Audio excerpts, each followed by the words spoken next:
PR, bottom of the Smash Mountain. I would like to thank my over at patreon.com/bsmpod for continuing to support me and what I'm doing. To all the lovely viewers and listeners, if you want to check this out in any other medium besides the one Linktree, CypherZoo, check out all the different links, all the different podcast platforms, or the YouTube, or the Twitter.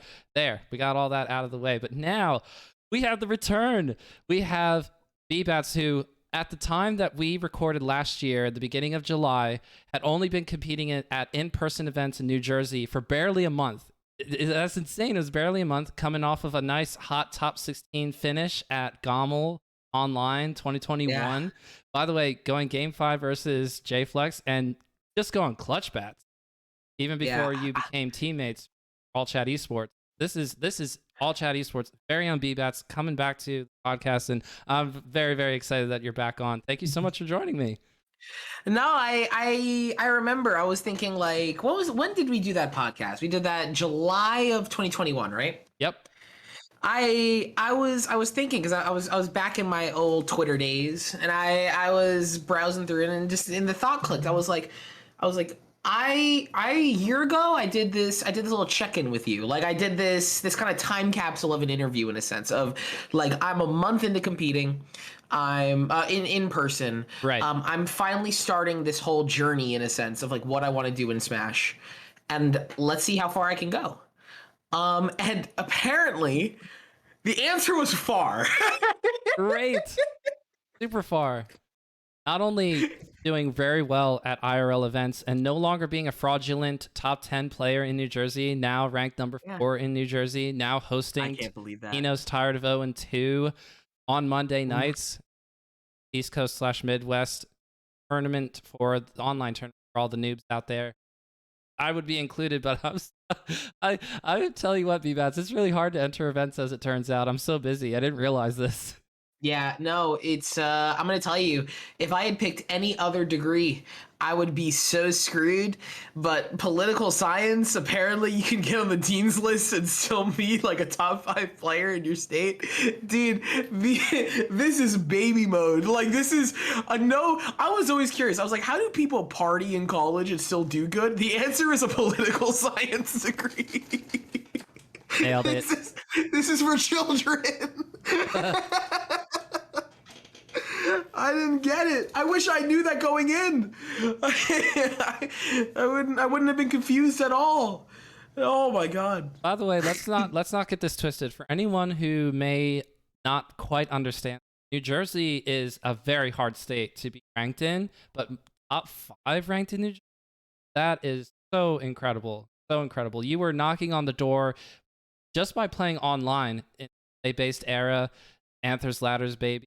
Now playing a lot of Slippy, then starting to enter in IRL events like you have a whole year plus under your belt, and you're winning Creed, which was a Philly-based regional that happened ish ago. I'm not proud of you, is not quite the right word, but of course I liked you. I invited you onto the podcast because, and seeing you go from there to now, I listened to a little bit of. I just so busy at work, but so much growth. What development! This is basically an anime arc, if I had to put a phrase or name.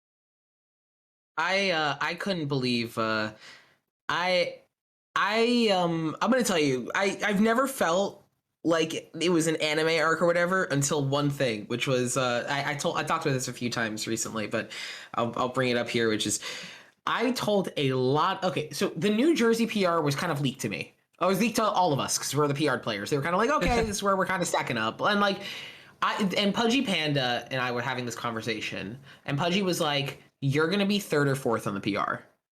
And to me, I was like, that means I'm over Wally. That means I'm over Fable. That means I'm over Miffy, Hoborg, sadly. Shout out to Hoborg. Hoborg as well. Swooper's not even on it. So I'm over all these players. And I was telling them, I was like, what? Because in my mind, I was looking at my results, and like I had decent results this season, well, obviously. But when I looked at it, I was like, I feel like I'm not a top 5 player in Jersey. I don't feel it. I don't feel that way. I can't see myself in that position pulling that off. Um, I had that conversation approximately 16 hours before I double eliminated Toussaint at Creed. By the way, not only double eliminating, how about a nice 6-0 for your time? Woo! and when that happened, I was like, all right, I might have been wrong. might be a top 5 player in my state. I might be there now. While in college. How does he do it? I can see it. I could see it now. And I thought it was really funny because Creed counts for the next PR season, right? And I'm looking in Jersey and I win Creed and then I take a pause and I was like, oh my God, like I'm fighting to be number 1 now. like it'll take a lot for people to pass me currently on the PR. Not saying that I'm going to get first, but in terms of like, if this is the first quarter of the, I guess, summer Jersey PR season, I've won the first quarter. like other people are gonna have to do very good things, and I expect them to be able to because they're really good. Jersey is an insane region, but this is the first time I've ever been walking into events thinking that I can win them, and actually being able to put that into practice, which is really funny to me because Creed was my first Jersey tournament I've won over another PR player, let alone over good players. And then the next tournament I went to on Battle Under the Bridge, I then won over 3 PR players and beat Fable for the first time. That I've never been able to do that. I've never taken a game off Fable on a land bracket, let alone win a set, and I won 2. And that at that moment I was like, oh my God, like wait, I was like, wait, am I like they're putting me at number 1 seed, and I hate seeing myself there because I'm like, I don't deserve this, and then I win the fucking tournament, and I'm like, okay, maybe I was wrong. Not a big deal. I feel like, okay, so you tell me whether or not this is true. Do you think that the Faust SSB Bbatts will just do the most incredible things, and one bad thing will happen, and all of a sudden down smash 3 times in a row platform? Do you feel like you do that far less often?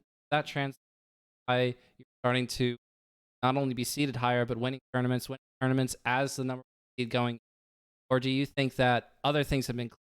Talk to me about in the last interview about how you have a great game sense. I agree with that. The labbing part of your game is something that you felt was weaker at. That part improves.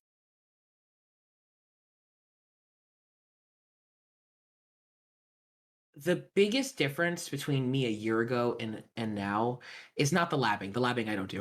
Oh, still no. um, Imagine what will happen when Bbatts starts labbing. You better watch out. dude, I don't think I'm willing to. I know the second I open up Uncle Punch and boot up a save state, we're like entering DEF CON 2.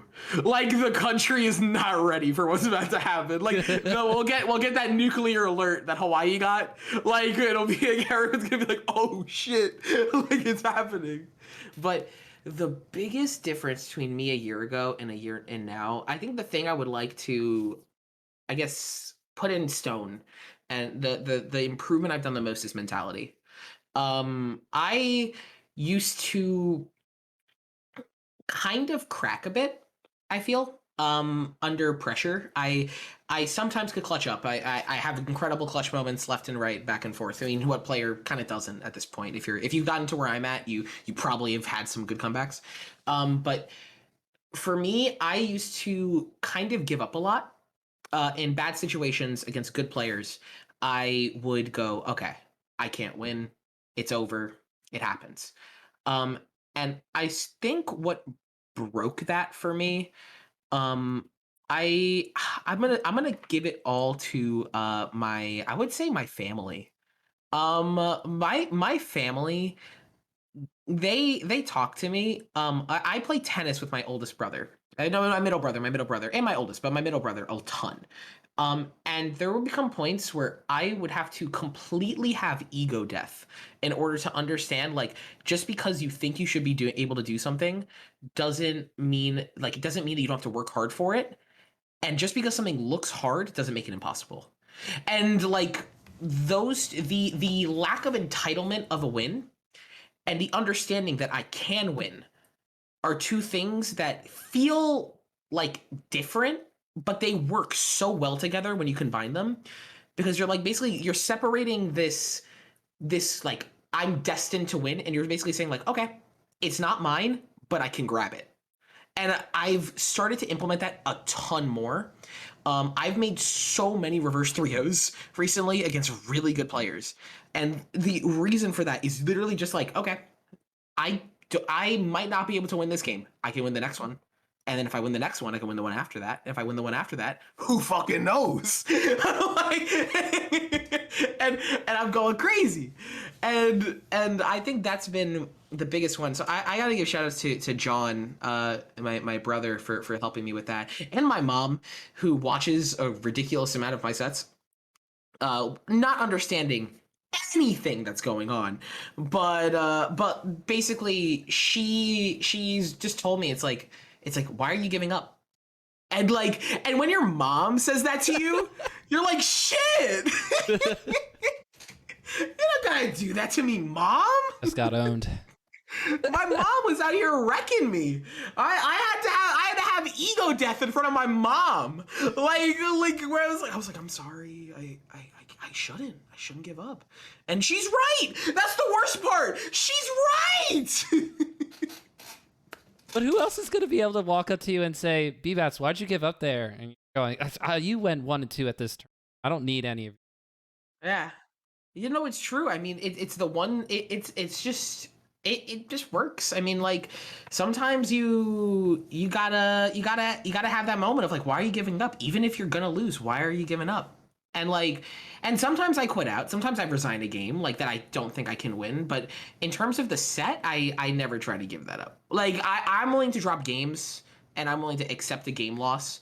But a set, I don't think you'll ever see me quit out last stock.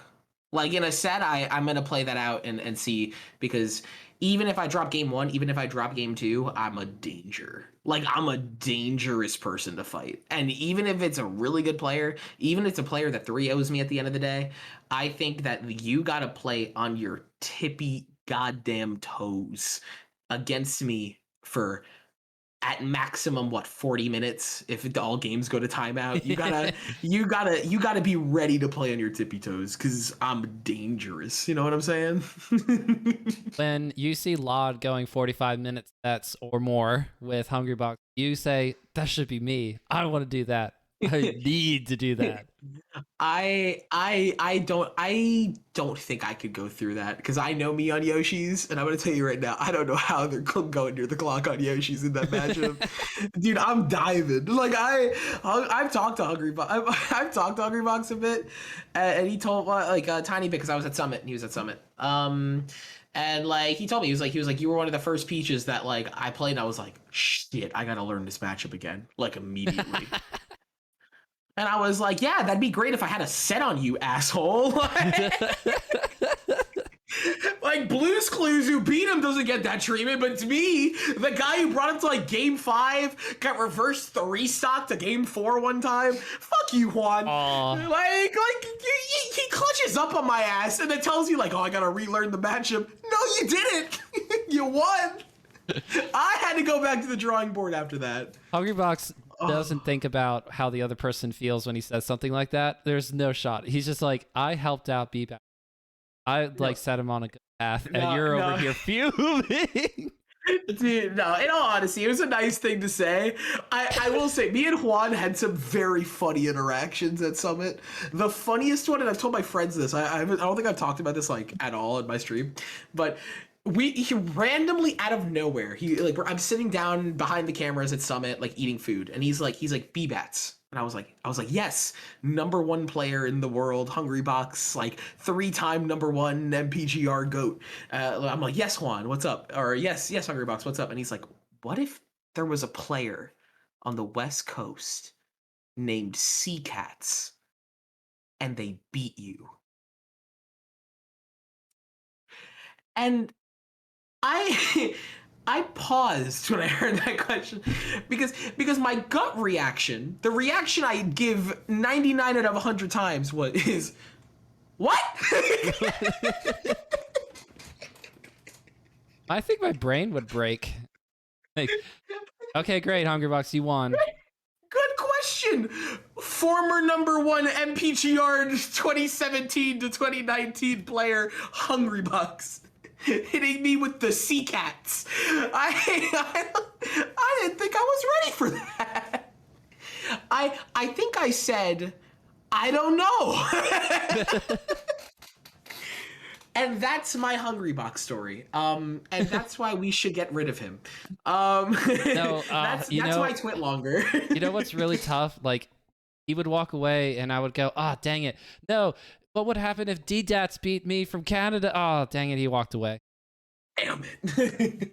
I know, that's my fear. It's that that's gonna set me on a curse, and then when Jjatts takes me out at my last tournament, like, it's over for me, you know? Jjatts has to be a Sheik player, by the way. Just saying. Yeah, you know Jjatts has the nastiest tech chases. Jjatts shuts down nations. Like, airports go on high alert when Jjatts enters with those tech chases. Oh my god. But I don't know how much of a pocket Sheik you have, but that'd be so cool if the Sheik on Slippy is Jjatts. I'll tell you right now, that Sheik on Slippy you would never see, because it would have the lowest MMR and known to man. I wouldn't be able to find a match. Fizzy would message the account like, "You all right?" Okay. I noticed it's taking you a while to find matches. Actually, you can't find matches at all. This is really weird. I just removed you from the MMR to save the others. They don't deserve this. But who do you have that's a pocket character then? Not Sheik. You don't have to have a Sheik. I think Peaches stereotypically have Fox as a pocket character. I'm only think of a few like Armada. Are you so committed to Peach that it doesn't matter? You'll play against I've tried. Sheik. You'll play against Marth. Doesn't matter. You'll play Peach. I've had one pocket one time ever since when I dropped Fox for Puff. I had that back in near delay based, where I used to do that, and then I committed to Peach in the matchup. I think I'm one of the best Peaches in the world at it, so I'm happy with it. At least based on my wins, I'm down to say that. Because Keizu didn't beat Toussaint. Mm-hmm. All I gotta say on that matter, you know what There's I'm saying? not a lot of Peaches that have beaten Toussaint for the record. Yeah, no, Toussaint. Yeah, no, that was because Toussaint plays so weird. Like, oh my god, if you rewatch that set, you'll see me like shaking my head half the time because Toussaint's like whiffing an F smash a mile away from me, and I was like, shit. If I dashed in there, that would have been spooky. I will draw Bbatts in by throwing out an F smash, thinking, oh, I could punish Toussaint on the missed F smash. I'll bring baby. Yeah. No, it was a very weird style to fight, but the pocket character thing. The pocket character thing is, I picked up Marth for a 2-month period for Captain Falcon. I don't like that you're laughing at that. Somebody should tell Bbatts all you got to do is get Captain Falcon off stage. I'm going to tell you right now. I have been told by many good players, like someone like Logan, and I'm sorry if maybe Logan tells this to every bitch and their mother, but Logan told me, he was like, Bbatts, you have the best edge guarding in the world. And I was like, thank you, Logan. I think against a lot of characters I do. But when Falcon presses up B, something in my brain changes. And I the only way I can describe it in the words of my favorite YouTuber, Jenny Nicholson, is this sort of animalistic reaction comes out of me like prey looking at a predator, and I get the fuck away from there. Oh, I hate Captain Falcon, but that's the most I'll say. My Falcon hate could take up the whole hour of this podcast, and my Falco hate could take us to the grave. So we can avoid those conversations. Let's be positive. You know what I'm saying? Positive thing. I played against a they're doing doesn't compete super. It's just floating above all my lasers, directly telling me, dude, you're you need to do your like obviously love them, stop firing lasers. I'm just thinking, but I'm a really bad player, and I love having the gun go pew. I'll hit you at some point. He said, no, literally, I'll just float above them every time. Stop doing that. Not wrong. Looking up Jenny Nicholson, by the way. What's the? I'm gonna have to watch this Spider Quest. The quest for the man-sized spider. She has by far the greatest catalog of YouTube videos I've ever seen in my entire life. And she is somebody who took I believe like a 13-hour drive or something to pick up the biggest spider plushie ever made. And and I'm gonna tell you right now, that's dedication to content I wish I had. But yeah, no, shout outs to her. I think I don't know if she's a gay icon. To me, she's probably a gay icon. Knowing no, I can't be the only gay person who likes her, so I'm putting her in gay icon status. I love that woman so much. I'm just instantly hooked on the premise of trying to find a spider, even if it's a plush. I'm just instantly. She found it. No, it's not. It's massive. It's massive. I can't wait to see this video. You need to watch it. It's such a high quality. Should this be my first Jenny Nicholson video, or should I? Also interested in the episode 9 script of Star Wars, because everything that she does in this video, if I had to guess, are things that I've either thought of or heard other people say, but she'll say it funnier than I could ever put it. He's so good. I think my favorite line about the new Star Wars movie was she was like, normally they have an opening crawl where they explain things, but she was like, normally the opening crawl doesn't ask so much of you as a viewer. Yes. If you watch the new Star Wars movie, you completely understand what the fuck she's talking about. Because when you watch that movie for the first time and you read, the opening crawl might be the most important moment in the entire film. No. I'm a big Reylo shipper, so I got my 30 seconds of happiness and then instantly got crushed. That was so sad. It was so sad. Wait, am I remembering properly? He kisses her in silence and then dies, right? Like frame one. It's almost awkward. Like she No, you're not wrong, but I didn't care. The only reason why I went to see that movie, even though I heard about all the bad stuff, I was like, I need to see what happens with my Reylo. And I was so happy. Are you that deep into Reylo? Oh my gosh, fan art! I'm a big enjoyer of Reylo fan art. Yep, absolutely.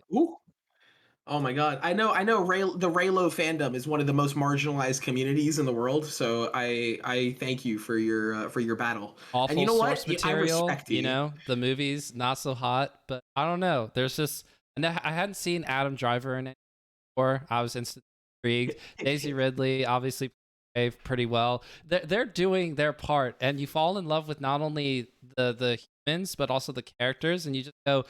They're both sets of people, the actor and the character, are fighting against everything in their universe. They're fighting against the script. They're trying to make like something out of nothing, and I just respect it so much. I wanted Reylo to be real, and it was real for only 30 seconds. So you had 30 seconds. Y'all had 30 seconds. Finpo got fucked over, bro. They got lied to. They were like that was brutal what they did to those people. Like that I've never seen a source material shut something down that hard. They were like, this is this guy's ex-bitch. This is Finn, but a girl. Like, and then they were like, fuck it, run it, and like they just threw those characters in, and it's like, why? But you know, they had that explosion happen, and then Rose instantly kisses Finn, and I thought to myself, that's the Finpo fandom, literally exploding death in the background. And they had her do that, and then they just wrote Rose out of the next movie. They destroyed her. Jenny Nicholson on her fucking Star Wars prediction card for episode 9, she put as one of her bingo spots, Rose never gets to go outside. She got how to market. She read it, and why? It's really Oh my unfortunate. God. Oh, that shit killed me. No, that shit killed me, dude. That got me good.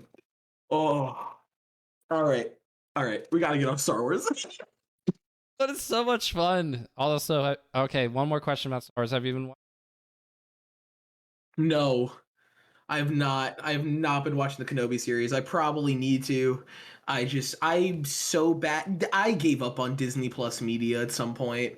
I have it, but how can I put it? After I saw, I loved WandaVision, and then everything else was really boring. And then they did Wanda dirty in the new Song Doctor Strange movie. So at this point, my only ties that I liked on Disney Plus, there's no reason to even watch it back because of what they did to me. God, I'm so angry about that. Oh my God, they fucked over. Look how they massacred my boy. Oh, that's so sad Oh, to hear that. I kind of the Multiverse of Madness, not because I thought their script was excellent. I enjoyed it because I sort of understood where they were trying to come from with the mom angle for Wanda. I thought a lot of people aren't going to get this because they either didn't watch WandaVision or they're not thinking. But this still doesn't quite sell. I'm buying as a sympathy. My sympathy like I can't it. sympathy like it. I can't sympathy like. Okay, you have to think about where I'm coming from. All right. Okay, go ahead. Wanda was an actual gay icon for like a minute. All right, like literally, if you talk to a queer person who's watched it, they will tell you like Wanda is the greatest superhero. Period. Like Wanda was my favorite superhero before WandaVision. Like that's how much I liked her and like the concept of like this bitch can kill everybody. What I didn't want her to do was kill everybody.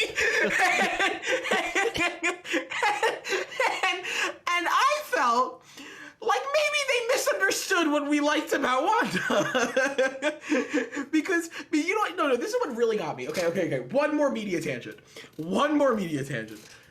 Who cares? We can do as many as we want, Bbatts. I know. Okay, but hear me out. Because I'm watching this and I'm like, okay, you spent like I think like 100 plus, maybe like some crazy hundreds of millions Yes. on WandaVision. Yes.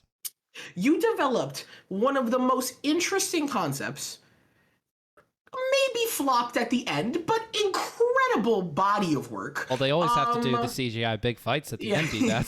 This is the MCU. Them's the rules. I can't believe they did that. Big It was CGI actually baby. like if they cut out the last episode of WandaVision, I think that could like almost win like an Emmy. Like I think if you had, because that's a character study piece on like the concept of like what happens when you create your world, it's fake, and you don't want to give it up because it's like a drug to you at this point. Like your man's is there and he's dead. Your kids are there and they're deadsies. Like you're fucked if you leave this world. But it's wrong. And I was like, oh my God, this is so interesting. And then in Doctor Strange, they're like, what if we took that Wanda, made her read the evil book? Yep. Where she turned super evil. Super evil. And that's our villain. And it's like, why then spend 300 million motherfucking dollars developing a character if she's gonna read the evil book off screen? He did it a little bit at the last after credits. But we didn't even know what that was. We just saw her reading the book, and I'm supposed to go. Sam Raimi developed the evil book concept in 2020. Motherfucker just wanted her as a villain.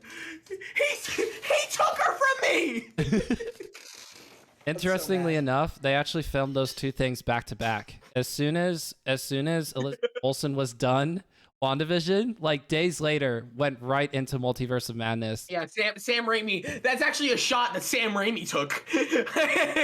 they cropped it into the end of WandaVision. You know what? They actually shot Multiverse of Madness before WandaVision.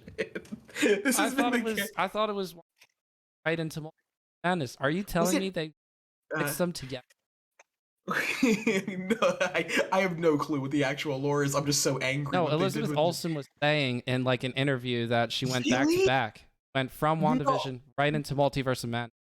Wait, they developed Multiverse of Madness then immediately after WandaVision? Well, see, she gets handed a script and she goes, these are not, I need to make some revisions for my character. Sam Raimi's like, okay, yeah, cool, we can collaborate. And so this was the best thing that Olsen could do. Like, not immediately just go, I guess I'll follow the script. The movie that we ended up getting had That was after her notes? that was after her notes. Yes. Okay, and I'm gonna be completely honest here. I fucking hated Multiverse of Madness. Mm. I hated almost every minute that I was watching. I don't know why. I think like why develop one of the most humanly interesting characters and then make her into a jump scare monster? I don't know. I think that had something to do with it. I think actually it's that, and then the second no, my brother killed me because I watched it with him, and we broke down laughing at one part. Do you remember when Doctor Strange was like triggering the spells? And he's like with Justine or whatever her name is, or Christine, and he's like, Christine, be sure to protect me. And she's like, from what? The souls of the damned.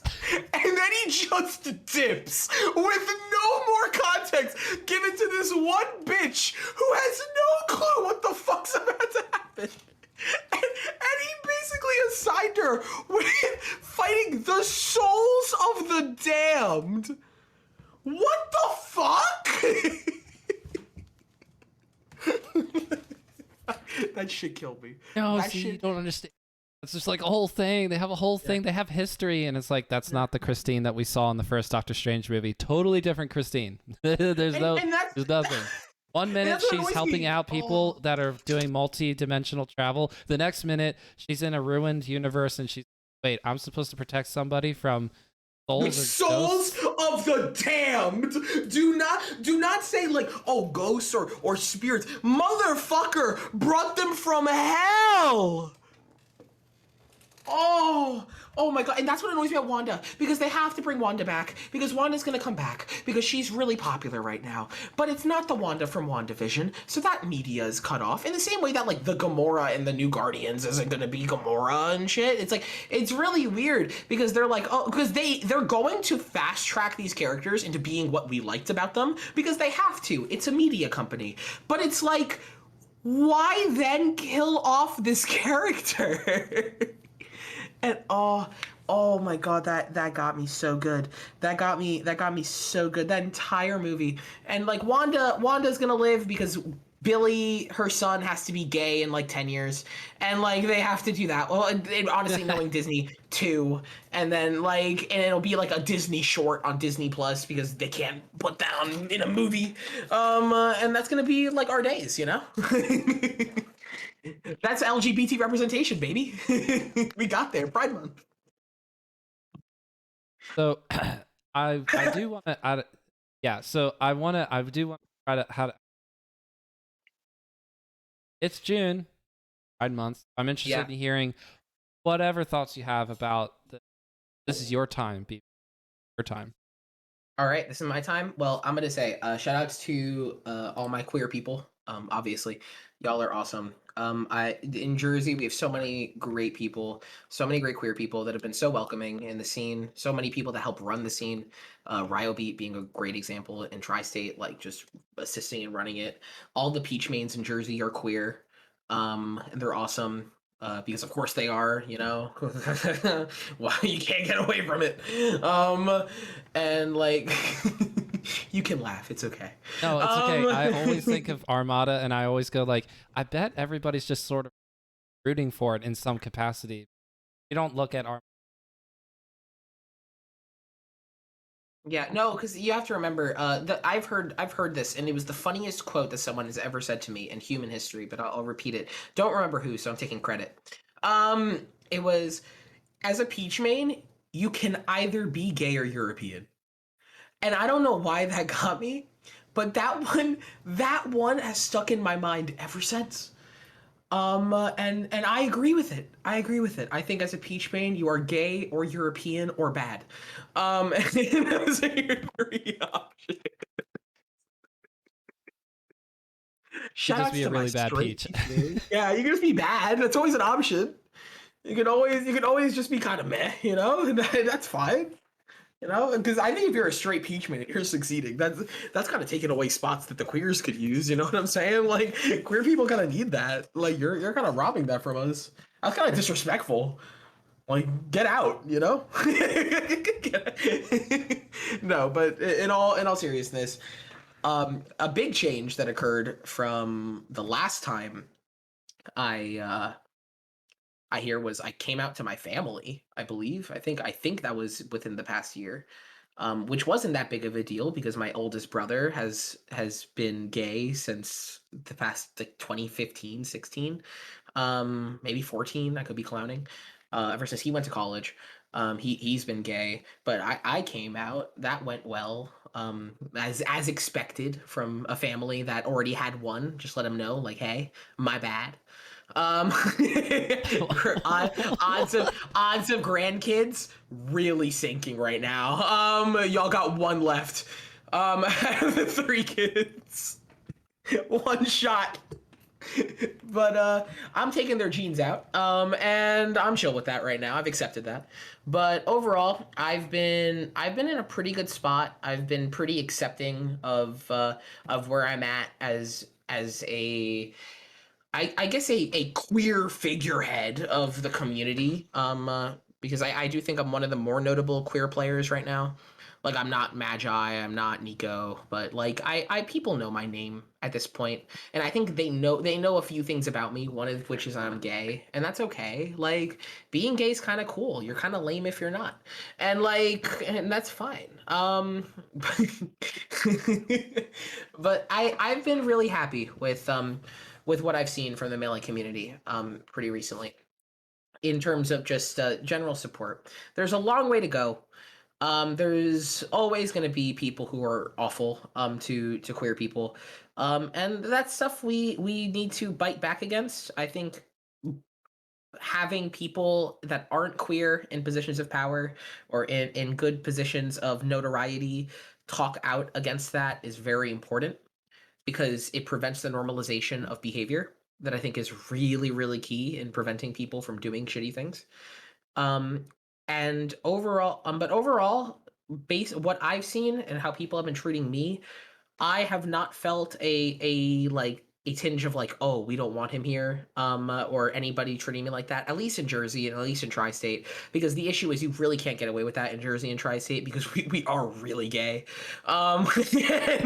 Like our scene, like if you talk shit about queer people, like almost like let me rephrase. All of us can beat you at melee, like brutally. Like it's not fair. Like if you talk shit, like JJM can beat you with like 8 of his characters. I can beat you with one. Wally's better than all of us combined, and he'll die the greatest player to ever touch a GameCube controller. And like it, and like in like, don't even get me started. Like Toussaint, like Jesus Christ, like they're on what they're like 5th nightclub in a row. Like that's insane. Like during Pride Month. And now I think tonight's another one. They might not be entering. I don't think they entered today, but like still like they've kept such a dominant record, and shout outs to them. And even the smaller queer people that are still on the come up, like people like Faye Myopic from PA. I fought them yesterday at the lab. Who beat Dimension and Dawson like in a row, like which in Philly is like a very difficult task. Like people do not beat Dimension and Dawson on the same day, so that is a crazy thing to pull off. So shout outs to her. And overall, yeah, I think the only thing I say about Pride Month is it's great. We're great. Support queer people. Support the creators. Support me. Give me money. Give me a lot of money. Specifically Um, on twitch.tv Bbatts. yeah, give me all your money, all of it. Can we get a zoom in here on my face? I just want to make sure, like all of it, like I all. don't know how to do.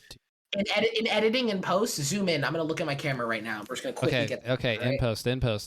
all of it. Okay, and we're good. And overall, it's been good. It's been good. Oh, wait, I could probably that's at scene. Then we're going to copy and paste. Redo all of it. Yes, you're going to take the entire screen. I just got to copy and paste.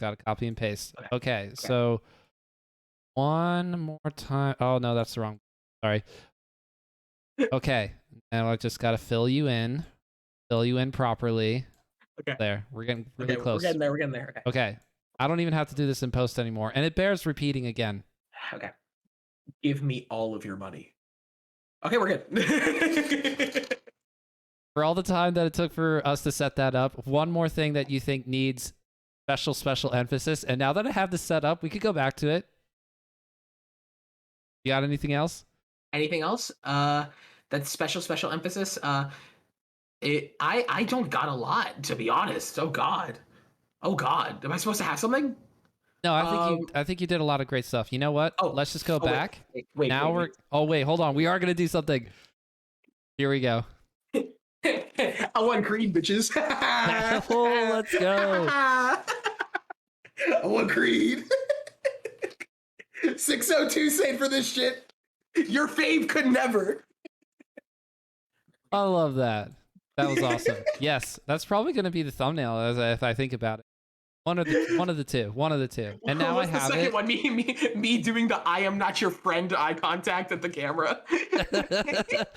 No, you laughing with the trophy from Creed, I think is probably going to. But I could do it from now on. I can just have it go right to you. We're going back to you now. Yeah, for that's no a good reason. thing to have. That's a good screen to have. Oh God, oh God. This is a great bit. It's a power move. See, look how I'm helping with the editing. I'm an OBS master now. I develop content for days. You see me pull out like a 1,200 like tweet yesterday. Sheesh, you know what I'm saying? Like I'm doing the work. I think that spider video for you is just around the corner, Bbatts. You're almost there. You're knocking on the door. I know. I'm gonna have to. I really want to start getting into making more like YouTube content. My issue is that editors are expensive, and I can't edit to save my life. So like I need to figure out a way to either A, make content that doesn't have to be edited heavily, or B, making a lot of money very quickly. Yeah. Why do you think I insisted on doing this during the recording? Okay. I don't blame you. I have no clue. You're very right. You're very right. I'm sorry to put you through that pressure. No. I'm trying my hardest in these What streets. I'm saying is I'm like, oh man, my editing is just basically like I could cut out the bad parts and keep the good parts if I need to. Boy, timestamps. People tell me, do timestamps. If nothing else, it helps the algorithm. I'm good. But I developed a cheat. We're good. I always have timestamps. They're just very simple. You have timestamps like Doctor Strange conversation. You mark that one down? Well, basically what I did was I have intro, the part of the video where there's no cat involved, which for a lot of interviews, interview, and so only 3 timestamps. Yay! Oh, I respect that. That's hustle, baby. Full power to you. Keep it up. Proud of you. Okay, but how about how you have to keep it going the whole time during Power to Vote? That is at least a 3-hour stream, right? That's got to be 3 hours at least. Please put some credit on my name. That is at least a 5.5-hour stream. So you're not just doing top 8 for the stream. You're doing the whole bracket. I have commentated and run the entire tournament every single time. Let's go, Bbatts. Beast Batsman. Which is why you guys should enter. If you are listening and you are an amateur player, start.gg/tired. Please make my day entertaining. It is 5.5 hours of my Monday. And you know what? A bitch needs content. So if y'all can help me out, I would appreciate that. Because honestly, it's a lot of fun. But it's tiring. And having people that are as excited about it as I am is one of the easiest ways for me to do it. Like, it makes it so much better. And it's been working out so far. The numbers have been doing good. People have been getting pumped. We've had drama, we've had beef, we've had the whole 9. And overall, it's one of the highlights, I think, of my Smash career so far, like, no doubt.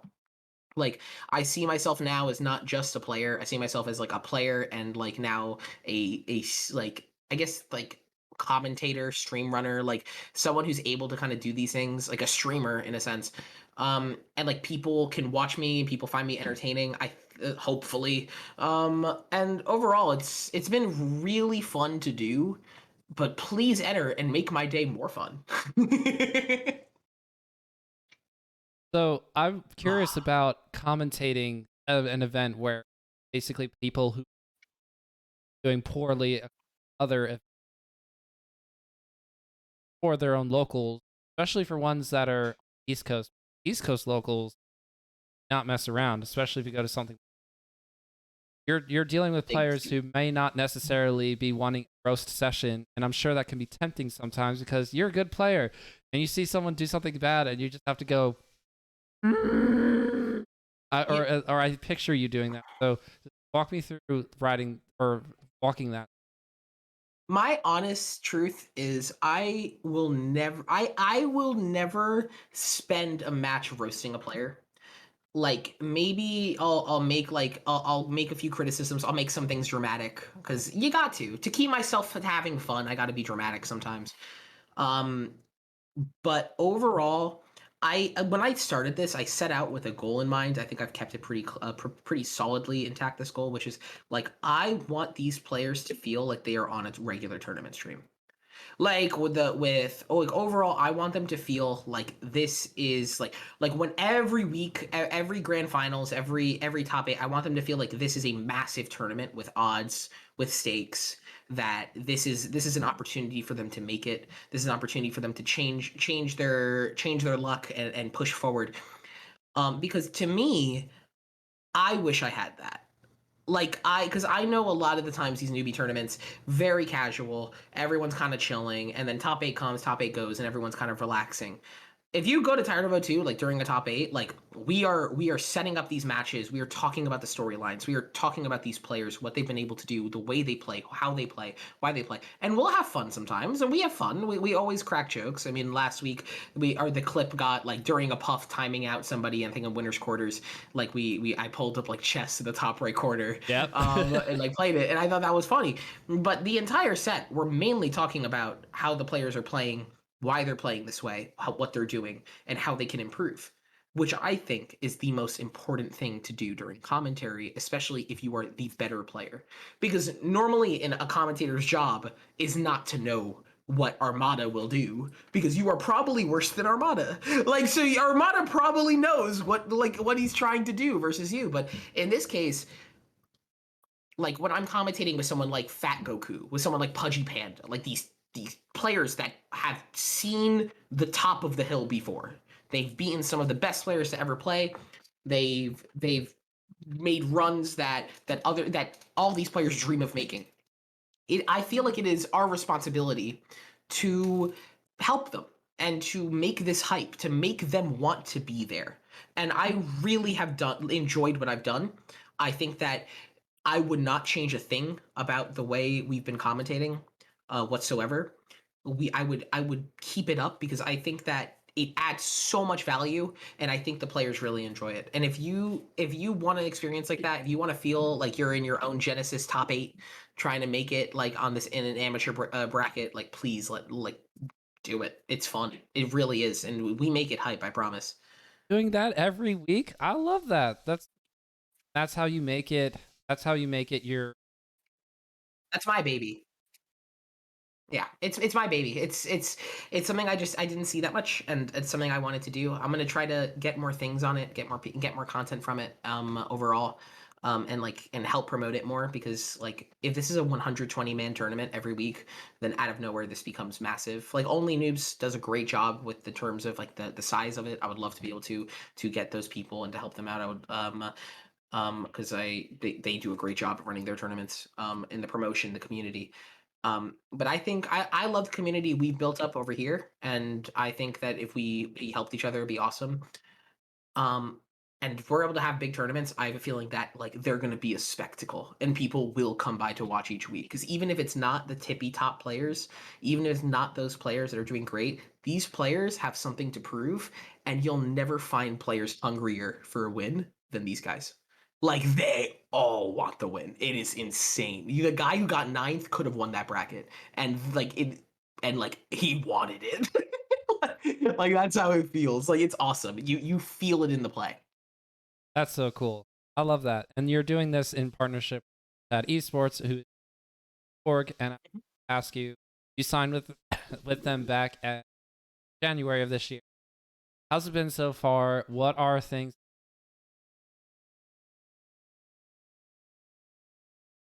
that P- I always want to give Yeah. anyway, but you just talk to me how it's been. Um, I am really excited to stick with All Chat. They gave me this opportunity. Like Slum was like, "We have Tired About 2 on my days. Do you want to do it?" And I was like, "Okay." Like, I was like, "Okay." Like, fuck it, fuck it, we ball. And I think that I've always wanted the ability to do something like that, and I like commentating. I like spectacle, and I like to add my own flair to stuff like that. And I think I've done that so far. All chat are the projects we're doing in terms of that. I'm super excited. We have a lot of things I think cooking for Tired of O2. For me, for them, it's going to be really exciting. In terms of all chat, the fitness quests are another really hype thing. I think that working out's important. You got to do that. I've started getting a little bit of a fitness kick. I'm getting back to my old tennis grinding ways. With my brothers, where we're playing tennis a lot per week. And every match is Wimbledon finals in my mind. I want that on the record. Like I am playing to win, and I don't, but I almost win. That's what matters. But but please, if you guys are like looking to start like a little bit of a daily trend, the daily fitness quests in the all chat Discord, they're a pretty good place to start. Like overall, like if you just want to start a routine of like starting to get more fit, starting to do more stuff, that's always useful.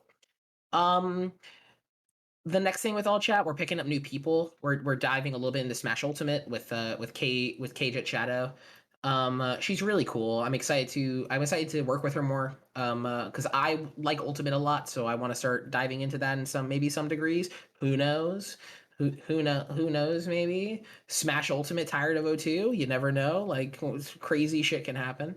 Crazier stuff has happened than that. But overall, it's been really awesome working with them. They gave me a lot of opportunities that I don't think any other org would have in the position that I was in January.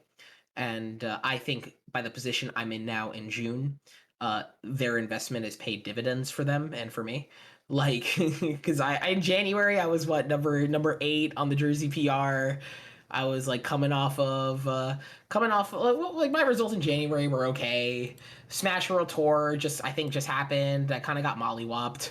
I did bad, and they picked me up, and then out of nowhere, like SmashCon, I think. No, SmashCon was before that.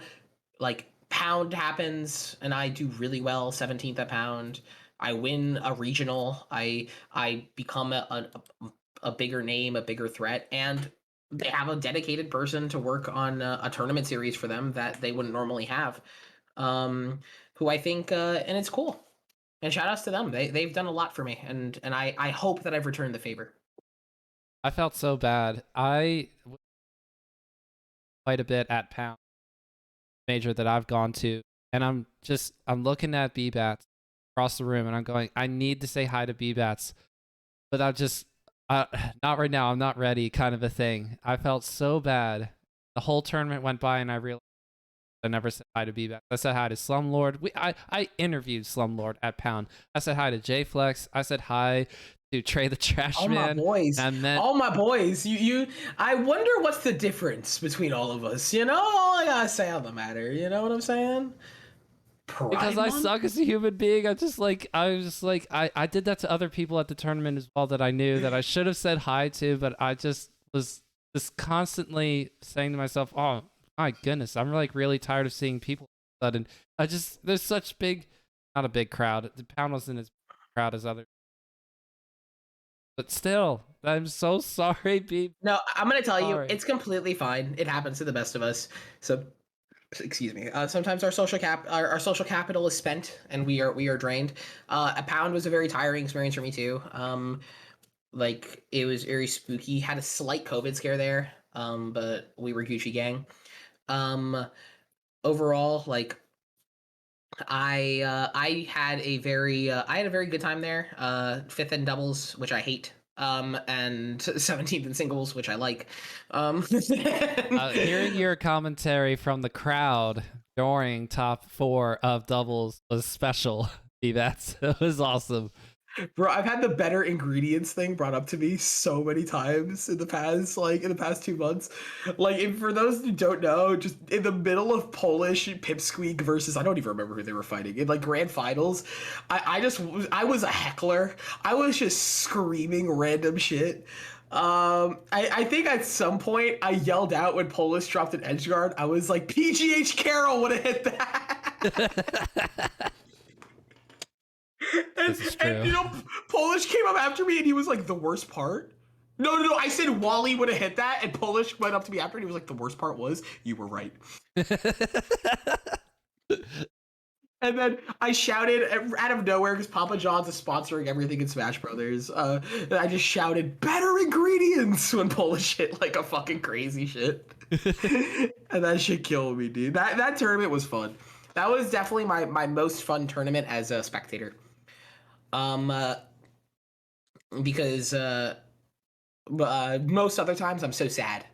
Because I normally it's single day events and I'm just so depressed because I want to win everything and then I don't win.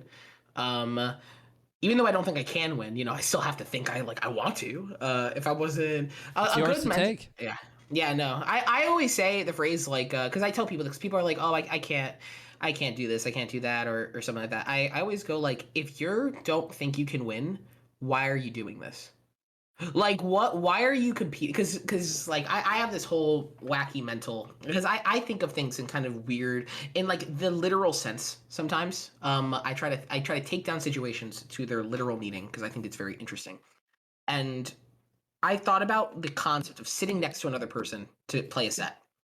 And when you do that, you are trying to tell them like, hey, I can just beat you. I am competing in this tournament because I think there is a chance that I beat you. So I'm going to fight you now. And you might stop me, you might beat me, but I can beat you. And eventually, if I do good enough, if I work hard enough, I will be able to do it. And that's something that I've done. Every time I play against someone, I go in and I'm like, the ones that I'm able to do well, sometimes I have bad days. Everyone has their bad days. There are moments where like, I can't win this to save my life. But like, I'll go in on a good day and I'll go, I can beat anybody here. All it takes is me just to play good, and whatever happens, happens. And that's what I do, That's the Bbatts. That's what I do. I love that. Because then you're giving yourself less that happens to me. Into it's probably not going to work out for me because I suck, but I should still give myself a chance. Maybe they'll just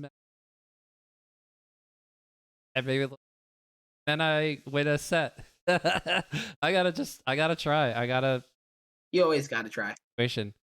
You always gotta try. And like, it's been weird to me because I've leveled up a decent amount in the past 6 months, I'd say, like significantly in my mind. The way I play the game, I'm able to beat people that I'd never been able to beat before. And I've told them this, which probably got into their heads, but I told 2 different people this at different points. I told Arthur, 404 Cray this. Okay. I told 404 Cray this. I went up to him at stage select, the first time I've ever beaten him. Before we played, I said, Arthur, we're going to play. I don't know what's going to happen. You can beat me. You can 2-0 me. I can 2-0 you. But I want you to know that this is the first time that we'll ever be playing the same game. And this is the first time that I am playing good enough where I understand the game enough to be playing the same game as you.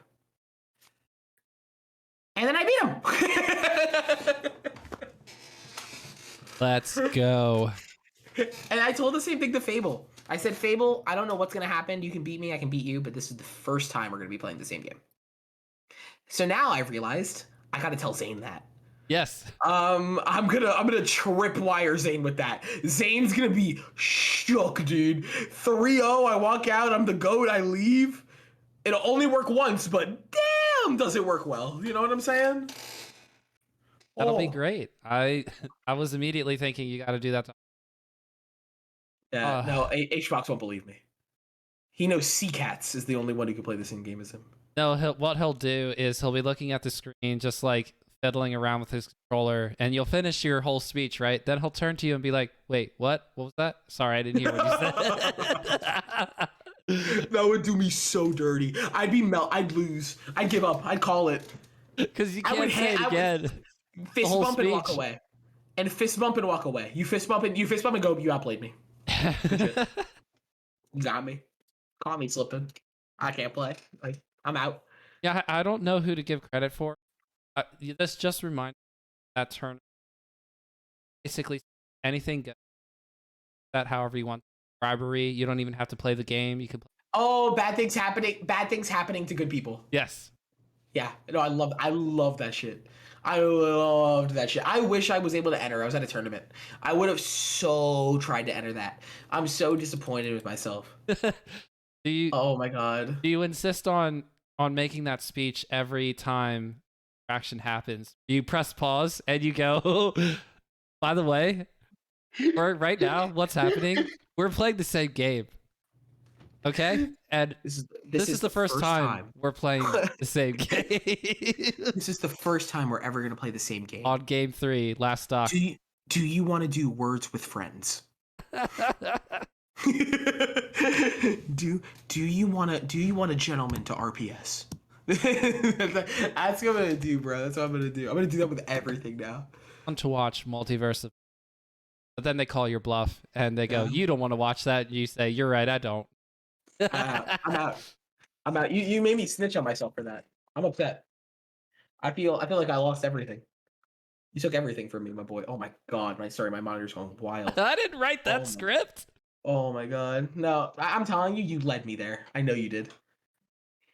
You definitely interviewed some of my friends who were like, what were his takes on Multiverse of Madness? And he was like, no, we upset 'cause found queer icon dies. No, I know you 100% it's in your notes. Your notes are placed well at Creed ? And then hated Multiverse of Madness. No, actually, you're reminding me. I only took one note, and that was to ask the Patreon question, and I almost forgot to do it. Holy cow. Okay, let's go to Patreon. Oh wait, are these for me or are these for everybody, or like just like for you? No. I said to my patrons that we're getting Bbatts on for interview number 2 tonight. Oh, I didn't know this. Anybody have questions? Bbatts. And so one person came forth. Shout outs to Drew, who asks. Wait, Drew? Yes, Drew, who Drew. was also at Pound, who I think came up to you and definitely asked you that. Wait, that was Drew. Wait. The hat or the jacket? Well, maybe both, but he had a like a baby blue sky cap that he was asking pretty much everybody to sign with a black marker. I signed somebody's jacket. I did not sign a hat. Okay, so maybe a jacket then. I'm not sure. Drew, Drew might have dodged me. has longish black hair and just such a warm, fuzzy personality. He's such a nice. I roomed with him in a friend Pound. Let's go, Drew. Who asks, what does Bbatts see as his path to number 1 in? My path to number 1 in New Jersey is to be able to beat everyone I can beat so consistently enough that the records just fall. I'm positive on every person currently except JJM. I haven't played a few of the really good players. I haven't played Super. I haven't played 404 Cray. I haven't played Mott this season. Beating Flex again will be really hard. Something I have to be able to do. If I do that again, I'm in a really good spot.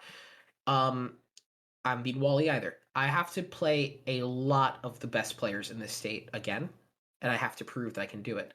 My path to number 1 is to be the best player in this state. Plain and simple. I wish I had a better way. I wish I could say, oh, maybe if I win another tournament or two. I need to be able to beat everybody, and I want to position myself to be the scariest person walking into a room. And I want everyone, when they see me go in, when I didn't pre-reg, go into the venue, go, fuck, I gotta play Bbatts now. And that is the position I need to be in. Before I'm in that, I'm not gonna be the best. Right now I'm in a good spot, but I am not the best in Jersey yet. Not by ranking, not by play. and PRs are fake, they're fraudulent. It's first person who's able to get good results, because in reality there's a lot of people who can be the number one player in Jersey with the right bracket and the right circumstances. 404 Gray is a perfect example of that. I think Arthur has the ability to be number one any season, anytime, any place he chooses. But you can't lose.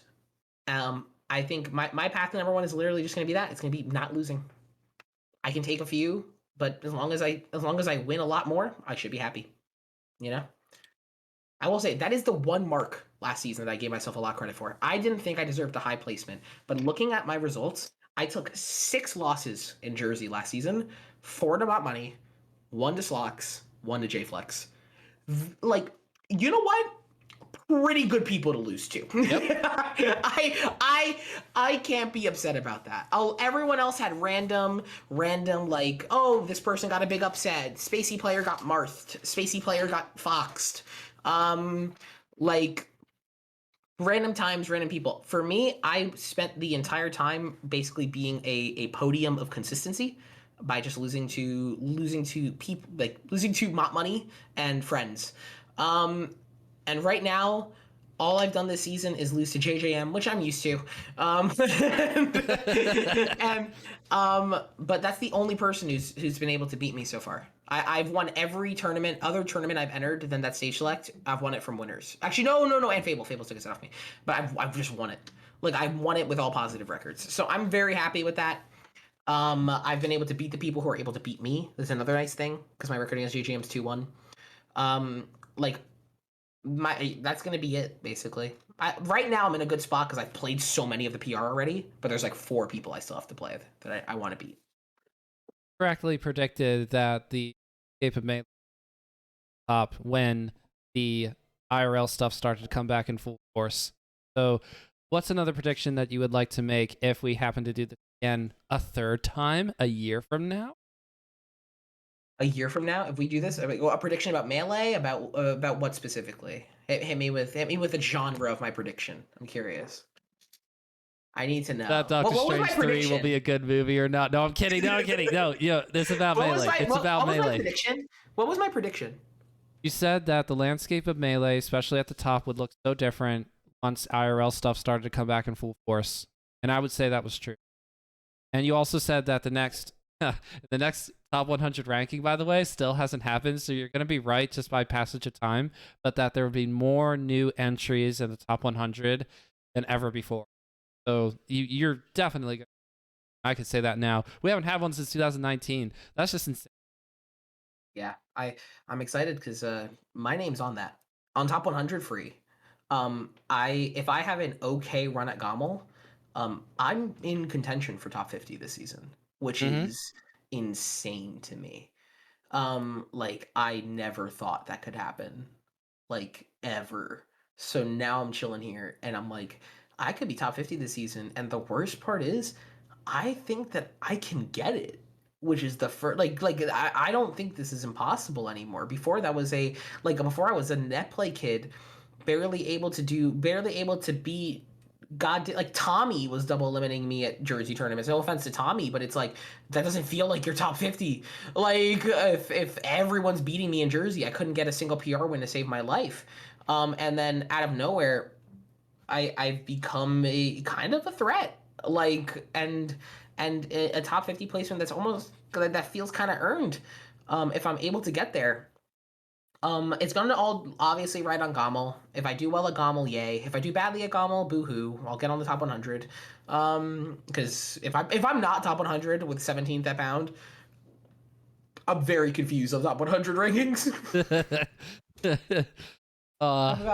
I've got the good wins. I've got good wins this season so far. My wins are actually kind of crazy. I cheesed KJH in the worst set of that man's entire life, bar none. Like. I'm going to tell you right now, if you want to watch the perfect constant of like sometimes the better player loses, watch KJH versus me. It is the funniest set of Melee I've ever played. Oh, what an awful set. With one great read to win it. Other than that, awful set. Awful set. But yeah. Or KJH. I guess my prediction for Melee in the next 6 months or year or whatever, is that I think not just will the top 100 look very different. I think that the people who the people who we see as community leaders are going to shift. I don't know how. I don't know if that will truly happen, but in my mind, I think that this game has been going on for so long and doing so much that inherently the people that we kind of view as those community heads, they're just going to start changing. And there's going to be new people, there's going to be maybe current people that grow, but overall, I think our culture as melee players inherently, just based on age, is going to shift.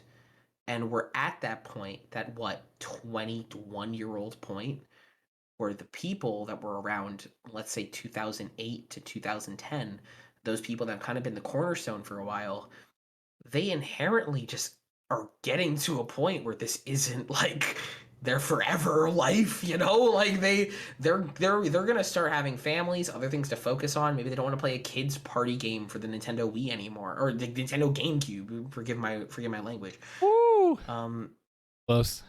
yeah, no, that's my bad, you have to remember I was born after Melee came out. So like the GameCube was not my console, and like that's the thing. Like I hope it's me. I hope I'm able to do something to that degree where people see me like that. I don't think it will be, unless things change very quickly. But like overall, I think that there's gonna be some new blood that's gonna do it. I don't know who. I don't know what. Probably fucking Jmook will be one. I don't know, but he's old, so like he like we don't know what's gonna happen. Yeah, I know, Cypher. You're an old ass man, Oh, and me calling. of course. But Yeah, Jmook is not old. how old Jmook? Jmook, I think, is on the south side of 22. Oh, never mind. I thought he was 20. For some reason, I thought he was like 25. Then I if then Jmook. fresh out of college, so can't possibly be older than Oh, 23 okay. or No, 24. you're right. Right? You're right. No, you're right. You're right. I'm clowning. So Jmook probably will be one of those people free. I'm excited to see who the other people are. In my mind, those people that start just getting a little bit more traction, a little more time.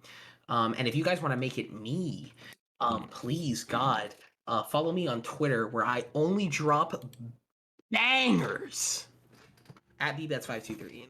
Man. 1,300 legs. Oh, I know. I'm Hey. getting more likes than follow count. Sheesh. You know what I'm saying? Not really that impressive of a stat, but sheesh. And Tired of O2, Pino's Tired of O2 is streamed on On All Chat Esports. twitch.tv/allchatesports. Yeah, twitch.tv/allchat esports. Every Monday, you're going to see me. If I'm not hosting that Monday, you can feel free to kill me. No, in reality, I might be busy sometimes. I was busy, like, I think 2 weeks ago. Or last week's, technically, because this week I did Unbelievable. it. I just can't believe the lack of dedication. Someone says they're the host of the. Let me just say It's right just- now. Let me just say right now. I failed them. And I'm surprised they didn't guillotine me. I would have accepted it.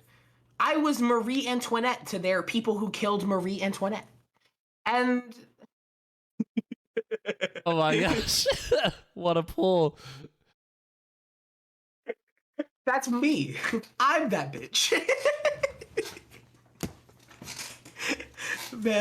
Man, that's also another goal of mine. A personal goal of mine. Make top 50, which I think I can do now.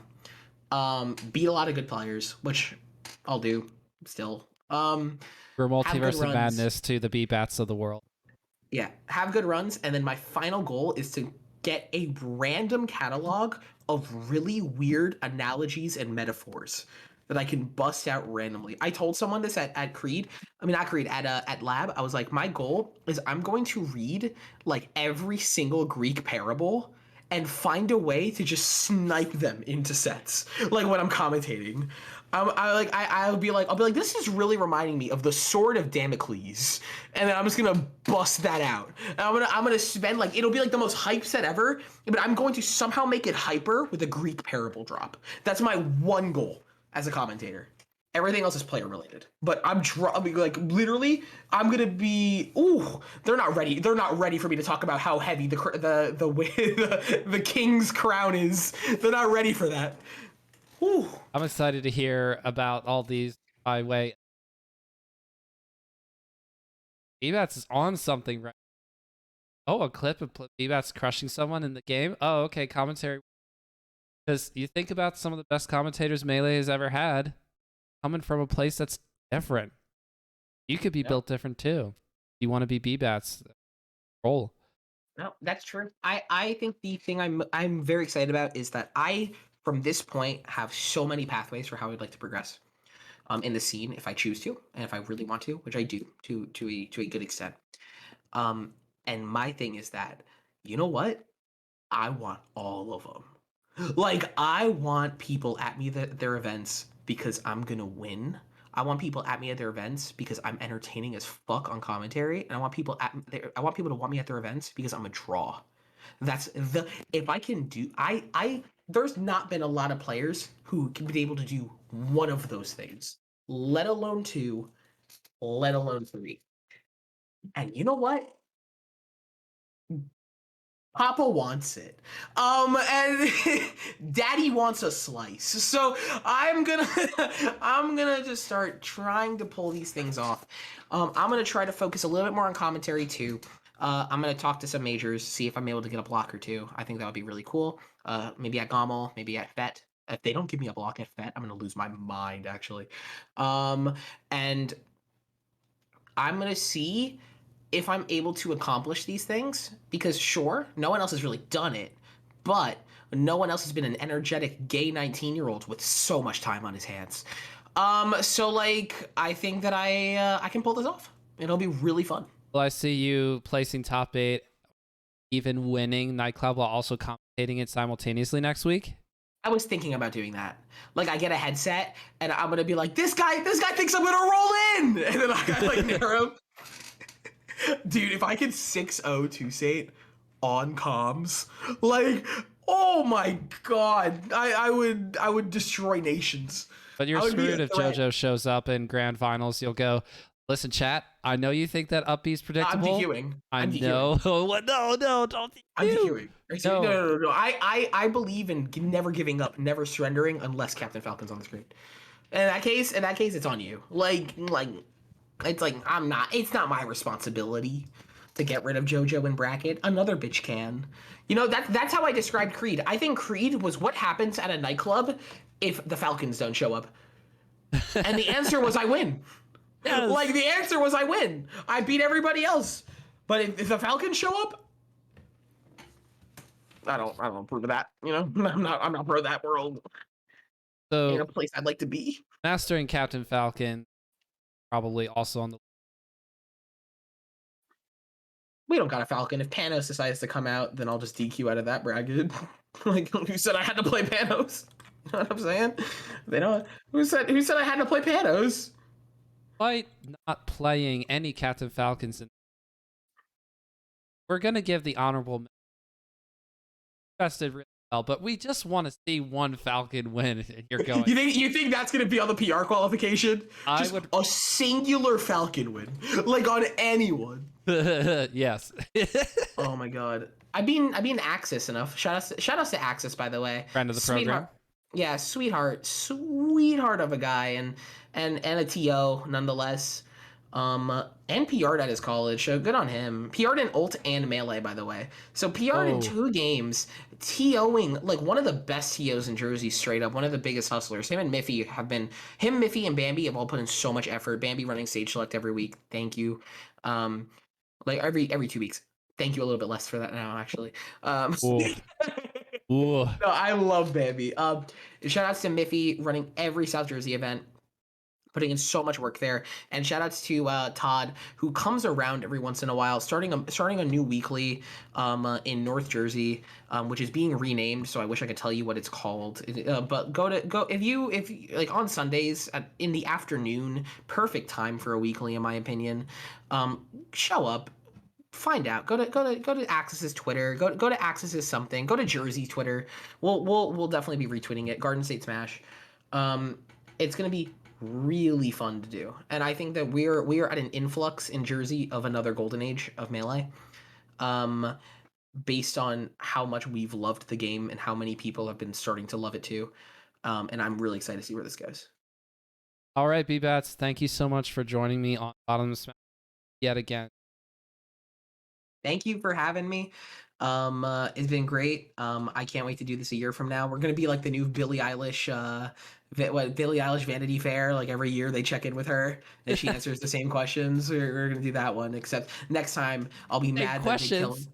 Yeah, no. Next time they'll be mad. I'll be mad that another gay icon was murdered in like Doctor Strange 7. This time we killed off like Wiccan, just to get rid of my goat. Oh, But Bean. no, I'm excited for that one. Doctor Strange multiverse of getting rid of queer characters. Oh, That one will sell. Um, R.I.P. yeah, but thank you so much for having me, dude. I was feeling the urge of doing another one of these. Thank you for so much for having me back on.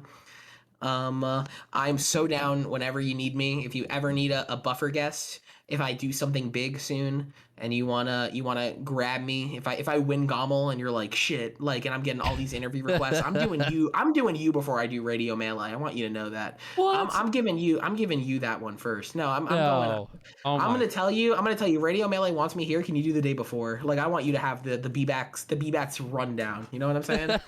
So please, if you ever want me back for any reason, let me know. Hit me up, and I will support you. I'll get you there. Happy to support you. That's, Hada and I all chat, teammates. Hada and I do recap as best we can about what Yeah, stuff that's going on in Melee. So probably just get you on for that. I don't want to steal Radio Melee thunder. They're they're the never people gonna who are ask for supposed to me get, on. huh? They're never gonna ask for me on. But if they do, They better. that They means I better. succeeded. If I No, get asked on Radio Melee, I'm popping off. that, you were popping off because you're going to win Gommel. That's just happening now. You're just going to win Gommel.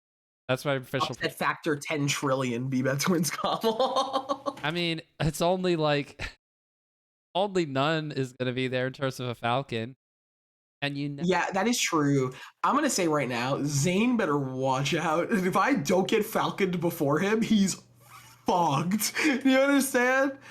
Like, oh, I'm gonna do him so dirty. say it He. from the back. Okay, we gotta stop recording. All We're right. saying too many crazy things. Thank you so No, much, I all, know. for everybody. Fun ride. Thank you guys.